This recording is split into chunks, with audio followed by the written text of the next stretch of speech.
Shalom, Shalom. Shalom. bertemu kembali bersama kami, The Safe Ministry.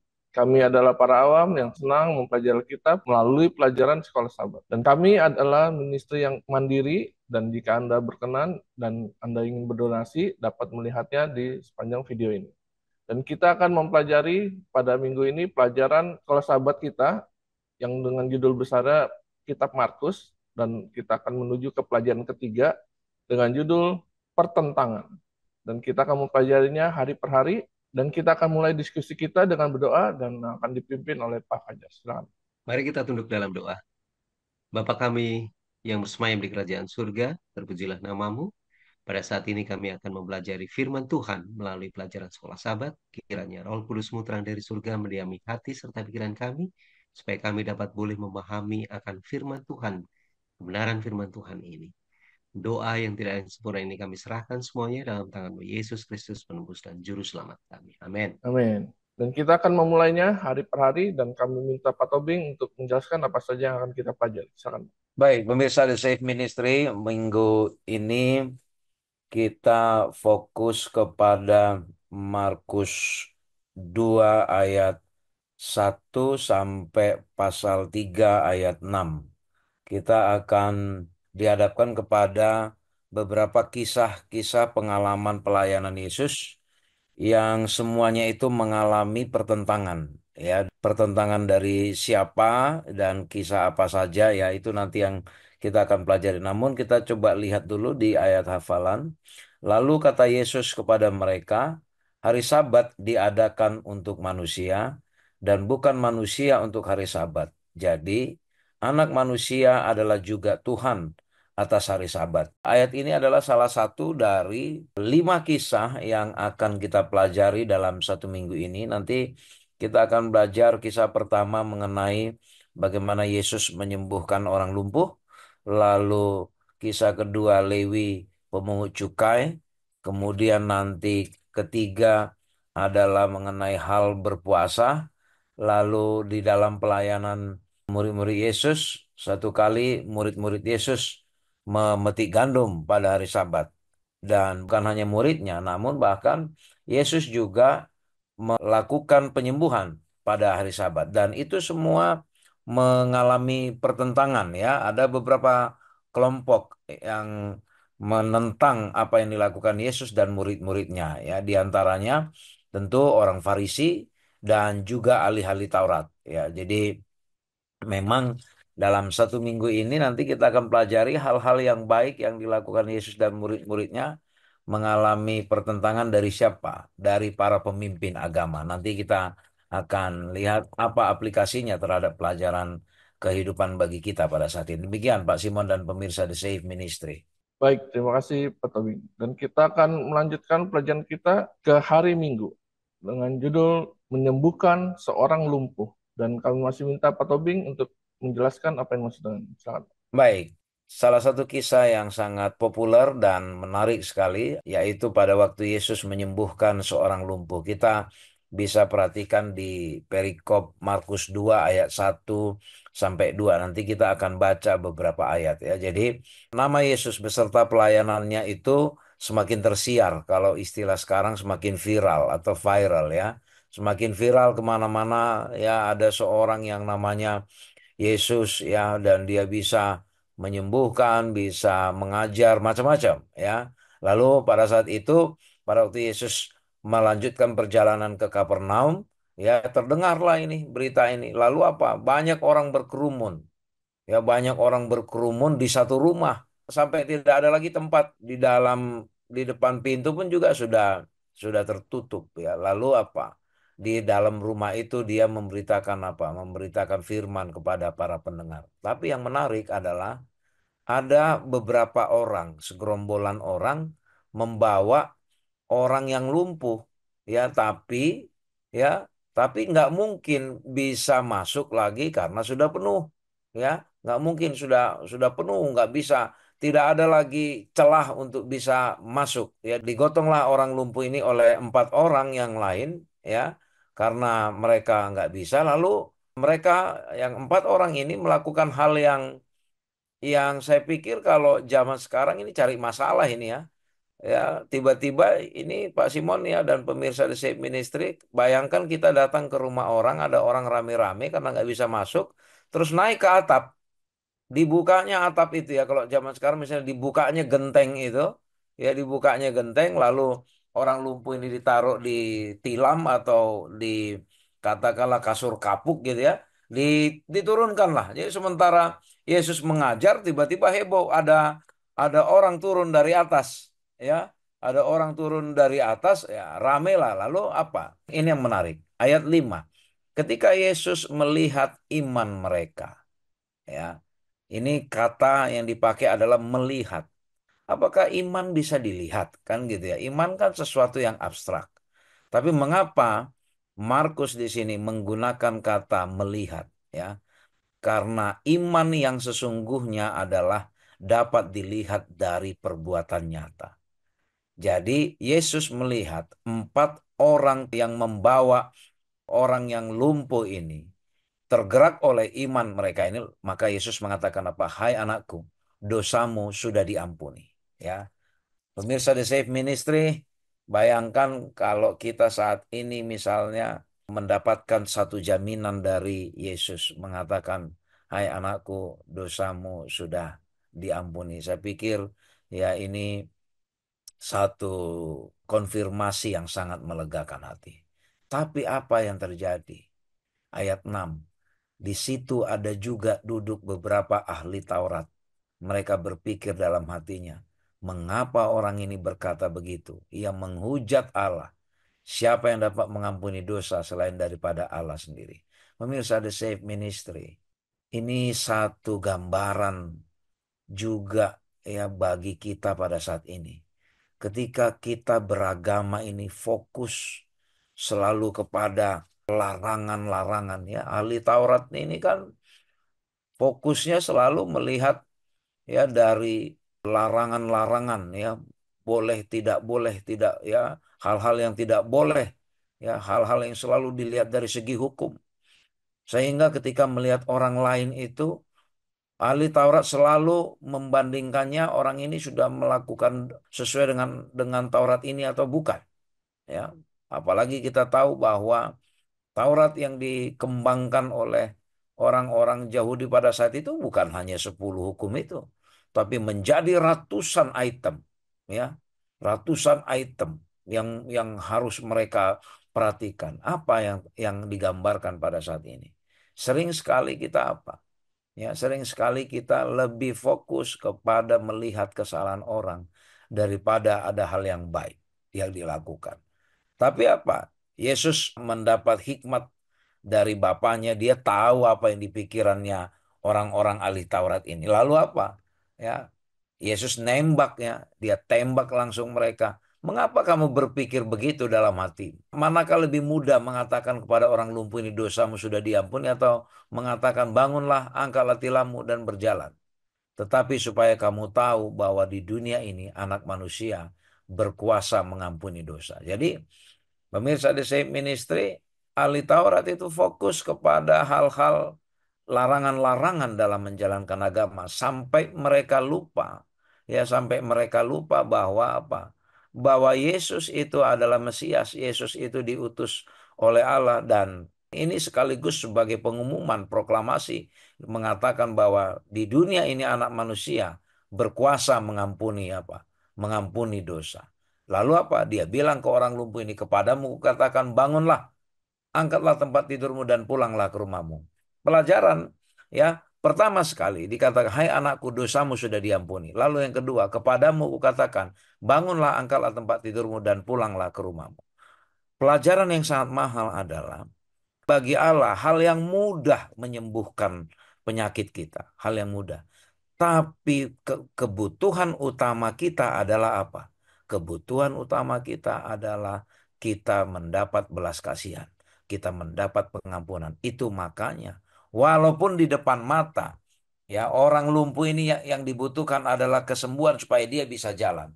Tapi berkat pertama yang Tuhan sampaikan apa? Hai anakku, dosamu sudah diampuni. Berkat pertama yang kita butuhkan adalah berkat rohani.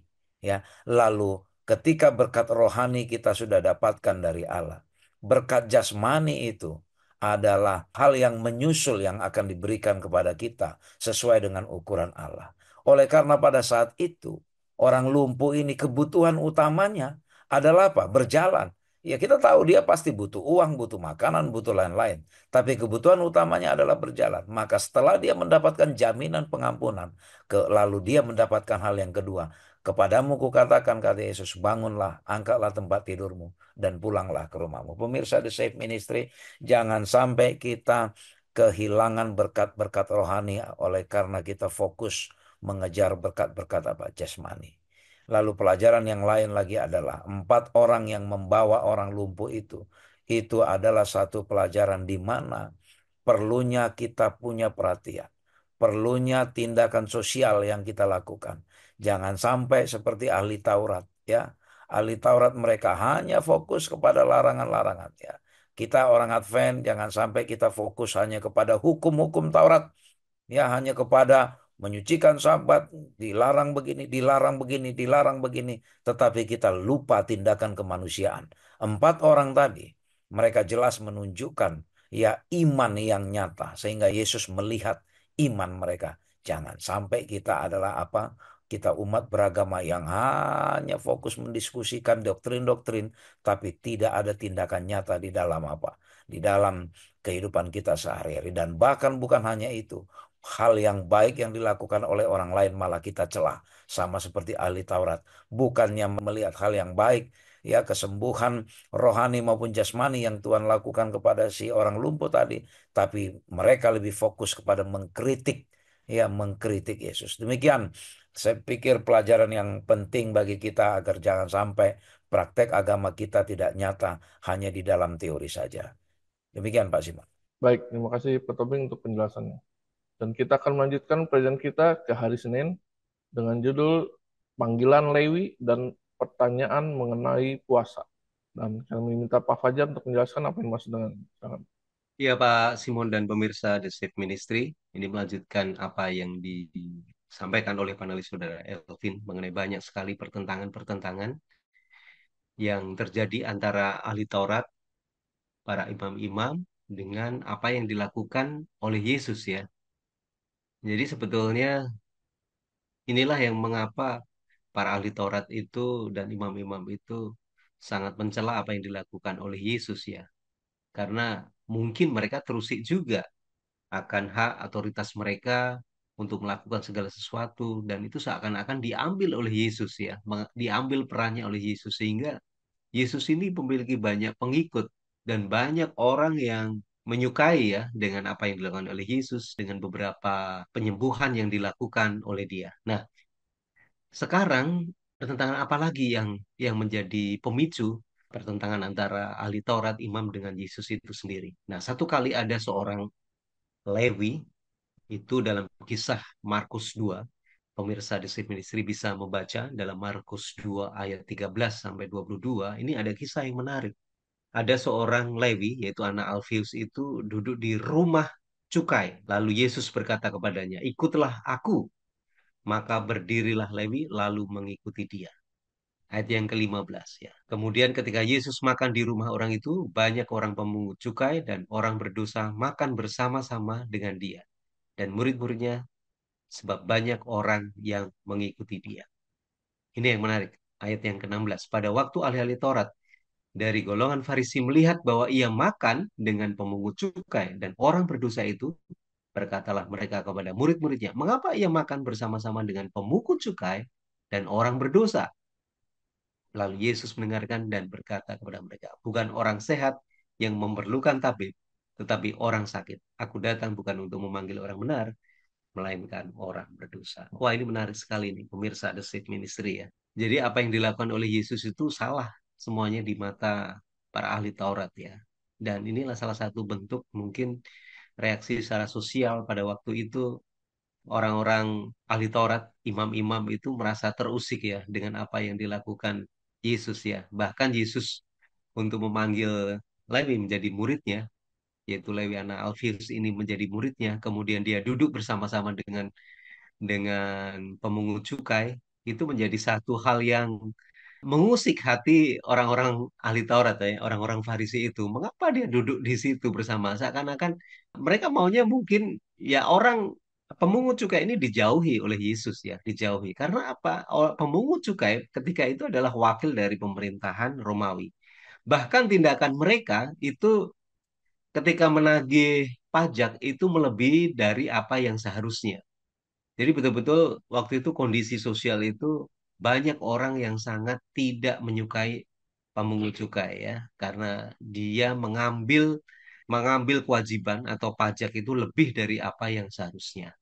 Jadi inilah yang menjadi penyebab ahli Taurat melihat, nah mereka kan ini kan orang berdosa ya, yang selalu curang ya, tricky gitu ya, selalu curang, tricky. Mengapa Yesus duduk bersama-sama dengan pemungut cukai ini? Mengapa dia makan bersama-sama dengan pemungut cukai? Tapi apa yang dilakukan oleh Yesus? Yesus justru membalikkan. Aku datang bukan untuk orang yang benar, tetapi orang yang sakit, yang membutuhkan pertolongan.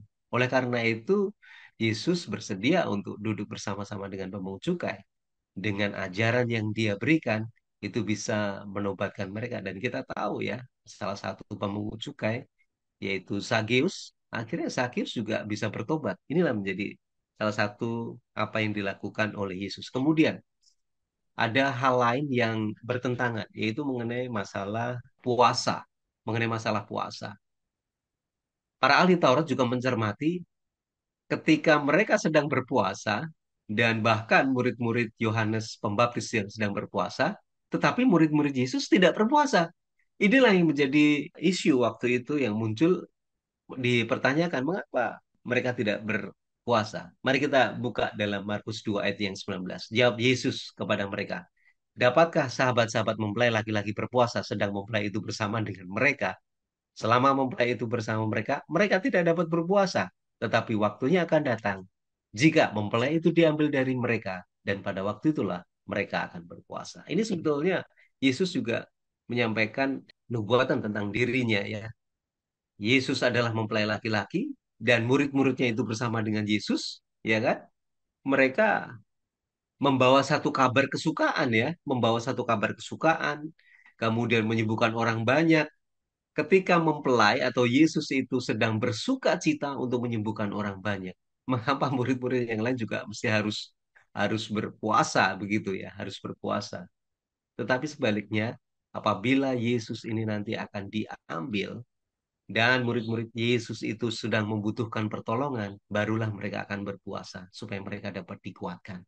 Itulah mengapa kadang-kadang ada satu tindakan-tindakan yang sebetulnya itu adalah sesuatu hal yang baik ya, hal yang baik yang dilakukan oleh Yesus, tetapi disalah mengerti oleh para ahli Taurat dan orang-orang Farisi ini. Pelajaran bagi kita, barangkali kita juga perlu memahami ya, kalau memang itu melakukan sesuatu hal yang baik, mungkin karena kita sudah tidak suka dengan orang itu, sehingga di mata kita, apa yang dilakukan oleh orang itu salah.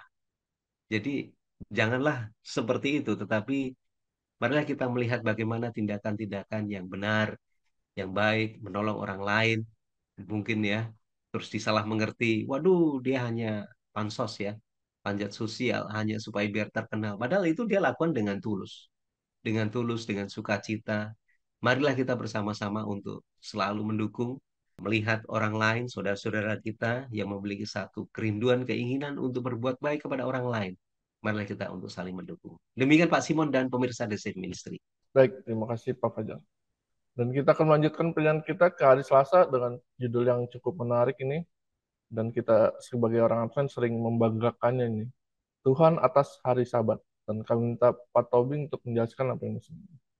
Pemirsa The Safe Ministry, menarik sekali mengenai kisah yang selanjutnya, terutama mengenai hari Sabat. Dan ini juga menjadi diskusi yang tajam terus bagi umat Advent pada saat ini ya, mengenai hal-hal apa saja yang boleh dilakukan dan tidak boleh. Pada tradisi Yahudi dulu, ingat ya, ini tradisi. Ya, menurut tradisi Yahudi, ada 39 bentuk yang tidak boleh dilakukan pada hari Sabat. Ya. Dan menurut orang Farisi, murid-murid Yesus juga harus mengikuti seperti yang ada di dalam bayangan mereka itu.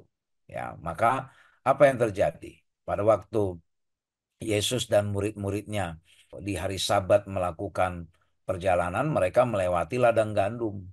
Lalu apa? Murid-muridnya memetik bulir gandum. Salah satu yang tidak boleh dalam 39 larangan di hari Sabat itu adalah ya memetik gandum pada hari Sabat. Wah, ini langsung mengundang apa namanya? Mengundang perhatian orang Farisi. Ya, lalu orang Farisi bilang, "Lihat, kenapa mereka berbuat sesuatu yang tidak diperbolehkan pada hari Sabat?" Jadi jelas ya, menurut tradisi Yahudi nggak boleh itu. Tapi Yesus bilang apa? Belum pernahkah kamu baca apa yang dilakukan Daud? Ya, jadi Yesus kembali tiba-tiba mengajak pemikiran mereka kepada kisah di masa lalu. Ya, bagaimana dikatakan ketika ia dan mereka yang mengikutinya kekurangan dan kelaparan, bagaimana ia masuk ke dalam rumah Allah waktu Abiatar menjabat sebagai imam besar, lalu makan roti sajian itu yang tidak boleh dimakan kecuali imam-imam dan memberinya juga kepada pengikutnya. Jadi dulu ya kita tahu bahwa kalau pelayanan di Bait Suci, roti sajian itu hanya boleh dimakan imam.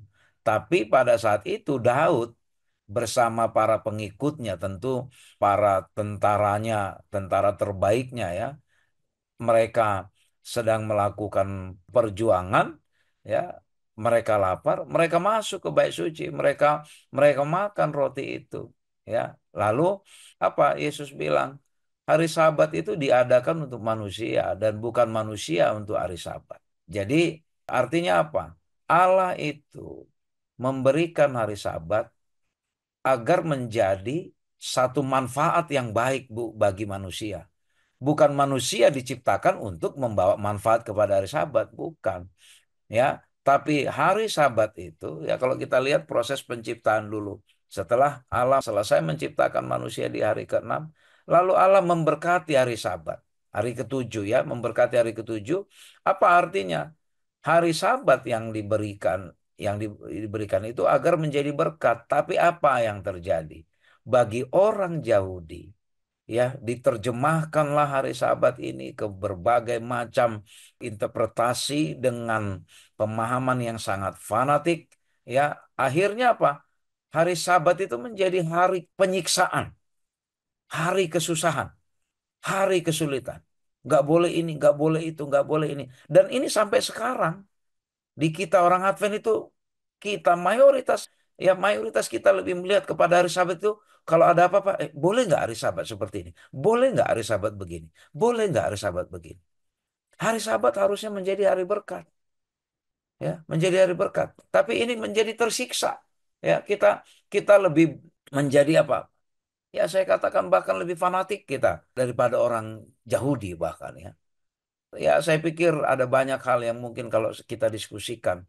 Ya, kita kita lama-lama seperti orang Yahudi membuat hari Sabat itu menjadi satu tradisi yang kita pikir itu adalah menyenangkan. Tapi kita pikir kalau kita bawa hari Sabat itu harus kita isi seharian dengan berbakti di gereja, ikut kebaktian sana sini. Kita pikir itu adalah hari yang baik, kita pikir. Padahal kalau kita lihat, justru Yesus hari Sabat itu tidak istirahat itu, dalam artian ya Yesus jalan ke sana kemari. Padahal tradisi Yahudi, orang Yahudi hanya boleh melangkah sekian langkah, harus berhenti dulu. Ya, berhenti dulu baru nanti melangkah lagi. Oleh karena apa? Salah satu larangannya di hari Sabat hanya boleh jalan sekian langkah. Ya, maka kalau rumahnya jauh dari sinagog, ya dia harus melangkah berapa langkah dulu, berhenti dulu supaya dianggap tidak melanggar, baru jalan lagi. Ya, baru tangan juga. Tangan juga tidak boleh dalam hari Sabat, tidak boleh menjangkau sekian meter. Maka kalau misalnya badannya berpeluh berkeringat, maka dia siapkan sapu tangan yang dekat. Jadi tangannya tidak menjulur jauh. Nah, jadi kan itu hari Sabat menjadi hari penyiksaan.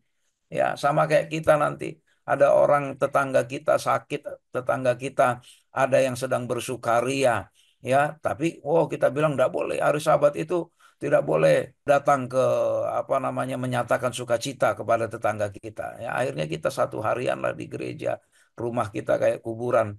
Ya, mati lampu sampai malam baru kita sampai rumah. Maka sebenarnya kita pikir-pikir, ya ini sebenarnya evaluasi bagi kita ya, pelajaran minggu ini evaluasi bagi kita. Dan bahkan apa di perikop selanjutnya, bahkan dibandingkan antara apa? Ya, kalau di Markus 3 dikatakan, manakah yang diperbolehkan pada hari Sabat? Berbuat baik atau berbuat jahat? Menyelamatkan nyawa orang atau membunuh orang? Ya, ini yang sering menjadi pertentangan bagi kita ya. Ya, bisa saja ya, ini mungkin menjadi pemikiran ya.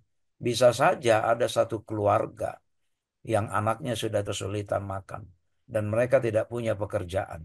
Mereka hanya berdasarkan pekerjaan harian. Kalau hari itu tidak kerja, ya tidak ada berkat.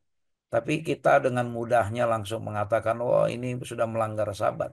Ketika ada orang yang melakukan satu pekerjaan yang benar-benar itu, kalau tidak ada penghasilan hari itu, dia akan mati anaknya. Tapi kita dengan mudah saja. Ya, bagi kita yang mungkin punya penghasilan bisa kita bekerja lalu penghasilan kita bisa untuk beberapa hari ke depan, kita mungkin mudah mengatakan itu. Lalu kita lalu bilang, oh kamu tidak punya iman. Kalau kamu punya iman, kamu biarpun tidak bekerja hari Sabat itu nanti Tuhan akan cukupkan. Tapi kita sendiri, kita juga tidak bantu apa-apa. Ya, ini kan kadang ini juga jadi masalah. Kita hanya senang melihat dari boleh tidak boleh apa yang dilakukan pada hari Sabat. Padahal kita tidak melihat esensi hari Sabat. Hari Sabat haruslah menjadi hari kesukaan, hari berkat. Jangan menjadi hari kesesakan, menjadi penyiksaan. Ya bagi kita hari yang kan hari Sabat harusnya menjadi hari kemerdekaan. Demikian yang perlu kita resapi di dalam kisah yang dialami Yesus. Karena kenapa sampai ini dicatat? Karena memang mengenai pemeliharaan hari Sabat itu sudah berlebihan. Dan hati-hati jangan sampai kita juga melakukan pemeliharaan hari Sabat berlebihan. Ya antara interpretasi kita dengan apa yang Yesus mau. Intinya yang Yesus mau. Ya hari Sabat itu diadakan untuk manusia. Jadi itu harus menjadi berkat bagi kita. Demikian Pak Simon. Baik, terima kasih Pak Toto. Dan kita akan melanjutkan perjalanan kita ke hari Rabu dengan judul Kisah Selang-Seling bagian pertama. Dan kami minta Pak Fajar untuk menjelaskan apa yang maksudnya.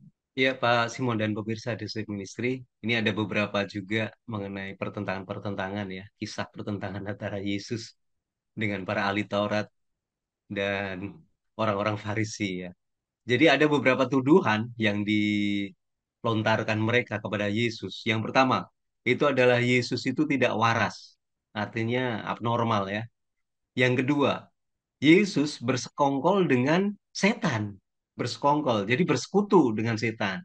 Tidak ada bedanya dengan setan. Ini tuduhan mereka. Yang ketiga, kuasa penyembuhan itu datangnya dari iblis, dari setan itu sendiri. Wah, ini tuduhan yang luar biasa ya. Kemudian yang keempat, Yesus memiliki roh najis. Lalu apa yang dikatakan Yesus kepada mereka? Bagaimana iblis bisa mengusir iblis? Tidak masuk akal kalau iblis itu melawan dirinya sendiri.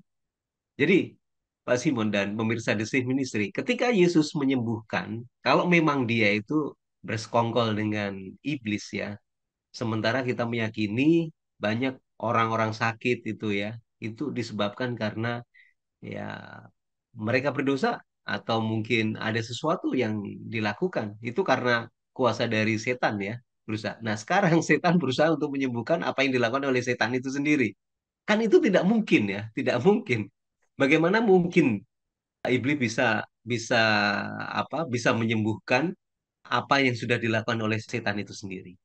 Nah, inilah yang menjadi satu pertentangan-pertentangan antara Yesus dengan orang para ahli Taurat dengan tuduhan bahwa kuasa penyembuhan itu datangnya dari iblis. Yesus bersekongkol dengan iblis. Dan itu dipatahkan oleh Yesus. Bagaimana mungkin iblis bisa melawan dirinya sendiri. Kemudian iblis melawan dia ya. Iblis bisa mengusir iblis itu sendiri. Nah, itulah yang diberikan oleh Yesus. Dan Yesus memberikan satu contoh seperti orang yang kuat diikat supaya bisa menjarah rumahnya sendiri. Ya betul sekali ya. Menjarah rumahnya sendiri kan tidak mungkin ya. Jadi memang sesuatu yang dikuasai oleh setan, kemudian dilawan oleh satu kuasa yang lain, itu baru benar, yaitu kuasa daripada Yesus itu sendiri. Kemudian, Yesus memiliki roh kudus, roh suci, bukan roh najis seperti yang disampaikan oleh mereka. Dan dosa yang tidak dapat diampuni adalah dosa melawan Roh Kudus. Bagaimana mungkin ya Yesus melawan Roh Kudus itu sendiri? Mereka menuduh ya, mereka menuduh. Jadi apa sih pelajaran yang bisa kita lihat ya? Karena memang orang pertama kali memang tidak menyukai apa yang dilakukan oleh Yesus, sehingga apa yang dilakukan oleh Yesus itu serba salah yang di mata oleh mereka. Nah, ini pelajaran yang baik bagi kita supaya kita tetap melihat roh kebenaran di dalam firman Tuhan supaya kita bisa mengetahui apakah ini memang tindakan sesuai dengan firman Tuhan atau tidak sehingga kita dapat mengikutinya. Demikian Pak Simon dan pemirsa di situ. Baik, terima kasih Pak Fajar. Dan kita akan melanjutkan pertanyaan kita ke hari Kamis dengan judul yang sama dengan hari Rabu, cuman ini bagian kedua. Dan kami masih minta Pak Fajar untuk menjelaskan tentang hal ini. Ya, Pak Simon, ini sebetulnya kelanjutan dari kisah Yesus dan tuduhan-tuduhan yang dilontarkan oleh kaum Farisi ya. Jadi mereka menganggap bahwa Yesus itu betul-betul menjadi orang yang tidak normal atau sesuatu yang berbeda. Memang Yesus memang berbeda ya, karena dengan tindakan yang dilakukan, penyembuhan yang dilakukan itu memang betul-betul sangat berbeda dengan kebiasaan sehingga mereka menyatakan bahwa ada satu ketidakstabilan mental ya, tuduhan mereka kepada Yesus. Nah, tuduhan-tuduhan ini ternyata itu didengar oleh semua keluarga daripada Yesus. Sehingga keluarga mereka juga merasa terusik ya dengan ini ya. Saya rasa juga ketika kita berada di posisi itu dan kita mendengar ada saudara kita yang mungkin sangat viral, kemudian terkenal gitu ya. Kemudian banyak orang juga menuduh dia melakukan segala sesuatu yang tidak normal. Tentunya kita juga akan merasa khawatir ya. Sehingga kekhawatiran oleh keluarga daripada Yesus ini pada puncaknya mereka datang bersama-sama. Jadi saudara-saudara Yesus laki-laki, perempuan, kemudian ibunya, mereka datang. Mereka datang. Dan kisah ini dicatat dalam Markus 3 ayat 31 sampai 35 ya. 31 sampai 35. Mari kita coba baca ya. Lalu datanglah ibu dan saudara-saudara Yesus. Sementara mereka berdiri di luar, mereka menyuruh orang memanggil dia. Ada orang banyak duduk melihat dia. Mereka berkata kepadanya, lihat, ibu dan saudara-saudaramu ada di luar dan berusaha menemui engkau. Jawab Yesus kepada mereka, siapakah ibuku dan siapakah saudara-saudaraku? Pertanyaan kita, apakah Yesus tidak mengetahui akan kehadiran saudara-saudaranya? Dia mengetahui karena dia memiliki satu kuasa. Apakah Yesus mengetahui maksud kedatangan saudara-saudara dan ibunya? Tahu, ya kan? Tahu supaya barangkali Yesus akan dibawa oleh saudara-saudaranya. Kemudian mereka mungkin akan berbicara dengan apa yang mereka dengar tuduhan-tuduhan dari kaum Farisi ya, maupun para ahli-ahli Taurat. Mungkin ya keluarga mereka berusaha untuk meredam ya, berusaha untuk meredam. Tapi ini menjadi satu hal yang sangat dilema sekali. Di sisi lain, Yesus berusaha, di sisi lain Yesus berusaha tetap melancarkan misinya dia, menyembuhkan orang banyak ya, mengusir setan dan lain sebagainya. Tetapi mungkin di mata saudara-saudaranya itu Yesus melakukan sesuatu yang sangat aneh gitu ya, sangat aneh. Dan inilah yang menjadi satu satu dilema ya. Jadi mereka itu tidak satu suara, tidak satu nada. Harusnya Yesus berpikir kalau memang ini menjadi satu keluarga mereka itu mendukung dengan misi dan visi Yesus, tentunya mereka akan mendukung, berusaha. Tetapi ini malah justru terpecah ya. Jadi mereka seakan-akan melarang Yesus untuk melakukan sesuatu hal yang lebih daripada yang normal begitu ya. Inilah yang menjadi satu dilema bagi Yesus. Sehingga Yesus mengatakan, siapakah saudara-saudara aku? Siapakah ibuku? Dia menyampaikan di dalam ayat yang ke-34 dan ayat yang ke-35. Ia melihat kepada orang-orang yang duduk di sekelilingnya dan berkata, ini ibuku dan ini saudara-saudaraku. Barang siapa melakukan kehendak Allah, dialah saudaraku laki-laki, dialah saudaraku perempuan, dialah ibuku. Artinya, Yesus menyatakan bahwa semua orang yang melakukan kehendak Tuhan itu adalah saudara-saudara dia. Itu adalah ibu dia. Jadi, Yesus mencoba untuk mematahkan pengertian definisi dari sebuah keluarga itu sendiri. Yesus memberikan lebih lebih apa ya, lebih dalam sekali arti sebuah keluarga. Tentunya sebuah keluarga itu adalah orang-orang yang mendukung akan misi dan visi daripada Yesus itu sendiri.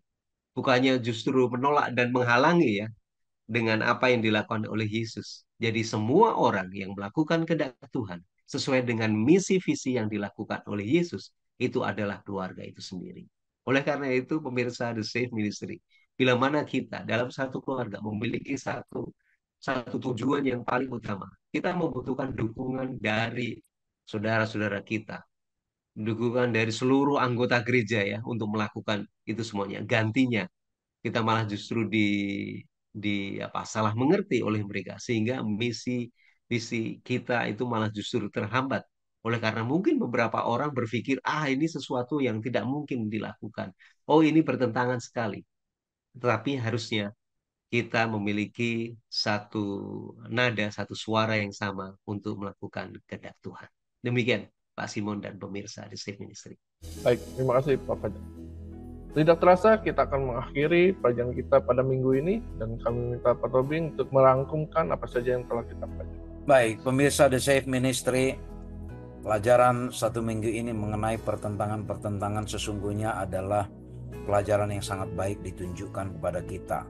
Kita sebagai umat yang mengaku memiliki kebenaran, menjalankan kebenaran itu, kita lebih sering berada di posisi seperti ahli Taurat ataupun orang Farisi yang lebih fokus kepada melihat kontroversi dari penghayatan atau pengamalan dari ajaran-ajaran Allah. Sementara dikatakan agama yang benar itu adalah agama yang mengabarkan Injil dan yang menerapkan Injil itu sebagai kabar baik. Tapi agama palsu ya dikatakan adalah agama yang melalaikan keperluan manusia. Jangan sampai agama yang kita jalankan ini ya kita lebih tertarik melihat kepada hal-hal yang liturgikal, kepada hal-hal yang protokoler, tapi kita lupa agama kita tidak diterapkan kepada sesama manusia. Bayangkan pada waktu orang Farisi dan ahli Taurat itu mencela apa yang Yesus lakukan. Bahkan sampai Yesus bilang mana lebih baik, berbuat baik atau berbuat jahat pada hari Sabat, menyelamatkan nyawa atau membiarkan nyawa orang. Ya, tapi apa yang terjadi pada saat Yesus mengatakan itu? Apa yang di dalam benak mereka ya? Yang di dalam benak mereka apalah? Bagaimana orang Farisi itu bersekongkol ya dengan orang-orang Herodian untuk membunuh dia. Ini satu pelajaran yang sangat dalam bagi kita. Ketika kita fokus mencoba mau memperbaiki, menilai iman orang lain, tapi kita lupa kita sendiri sudah melakukan hal yang jahat. Orang Farisi ya, dia melihat hal-hal yang salah yang dilakukan Yesus, tapi mereka lupa mereka sendiri sudah melakukan persekongkolan kejahatan untuk membunuh Yesus. Jangan sampai kita di gereja seperti itu. Karena kita mau asik mengkritisi anggota gereja yang lain, kita lupa ketika kita mengkritisi itu, kita hidup di dalam kebencian kepada mereka. Ketika kita melihat ada orang yang menurut kita masih belum layak menurut standar hidup orang Kristen, lalu orang itu melayani di gereja, mengajarkan firman Tuhan, lalu kita benci kepada orang itu. Kita bilang gak layak orang ini, ya tidak boleh orang ini melayani di mimbar, tidak boleh. Lalu kita tidak suka dengan ibadah yang kita jalani. Kita lupa ya, kita asik mengkritik dosa orang lain, sementara kita pada saat itu sedang memunculkan dosa kita sendiri. Maka pemirsa The Safe Ministry, Yesus mengajarkan agama yang lemah lembut, agama yang praktikal, yang praktis, yang memang bisa dipraktekkan. Bukan agama yang selalu melihat boleh tidak boleh, ya, tapi agama yang benar-benar menyentuh kehidupan manusia. Apa yang Yesus lakukan bersama dengan murid-muridnya, itu teguran keras kepada orang Farisi yang fanatik terhadap praktek hari Sabat. Bukan itu yang Tuhan minta. Sampai-sampai Yesus pun dianggap gila, ya. Sampai-sampai Yesus ditolak oleh keluarganya. Nah, ini pemirsa The Save Ministry, ini pelajaran yang mahal. Biarlah kita menerapkan agama Yesus, yaitu agama yang penuh belas kasihan. Agama yang menempatkan kasih di atas segalanya, bukan yang menempatkan larangan-larangan di atas segalanya. Kiranya Tuhan memberkati kita. Terima kasih kepada para panelis, Pak Fajar dan Pak Elvin yang telah menjelaskan pelajaran kita hari per hari. Kiranya apa yang kita pelajari pada hari ini boleh menjadi berkat bagi kita tentang bagaimana Yesus melakukan orang lain dengan baik. Dan kita akan tutup dalam doa, dan kami minta Pak Tobing untuk berdoa. Mari kita berdoa. Ya Bapa di sorga, terima kasih pelajaran yang begitu sangat baik. Agar kami tidak terjebak kepada kefanatikan kami sendiri, Tuhan. Kami melihat agama ini dari larangan dan larangan dan larangan. Tapi kami lupa apa yang harus kami lakukan kepada sesama kami manusia. Terima kasih untuk pelajaran yang Yesus dan murid-muridnya lakukan selama di dunia. Agar merubah cara pandang kami, terutama ketika kami mengasingkan diri sebagai umat Tuhan pemelihara hari Sabat. Jangan sampai hari Sabat itu Tuhan menjadi beban bagi kami. Tapi hari Sabat adalah hari kelepasan bagi diri pribadi kami, bagi keluarga kami, dan bagi orang-orang di sekitar kami. Biarlah kami bisa menjalankan hari Sabat menjadi hari benar-benar hari kesukaan. Hari yang membawa berkat bagi kami dan bagi siapapun orang di sekitar kami oleh karena kehadiran kami di situ, Tuhan. Biarlah kiranya atas petunjuk Tuhan, Tuhan membantu mengikis kefanatikan dari kami, Tuhan. Tetapi biarlah agama yang praktis, agama yang benar-benar dirasakan oleh sesama kami. Terima kasih Tuhan, mohon ampun kami dari pelanggaran dosa kami. Dalam nama Yesus kami berdoa. Amin. Amin. Terima kasih kepada para pemirsa yang telah menyaksikan video ini. Bila video ini boleh menjadi berkat bagi kita, dan jika Anda berkenan, Anda boleh subscribe, like, komen, dan bagikan juga bagi orang lain agar orang lain boleh dapat berkat. Dan kita akan bertemu minggu depan dengan pelajaran yang lain. Shalom. Shalom. Tuhan memberkati.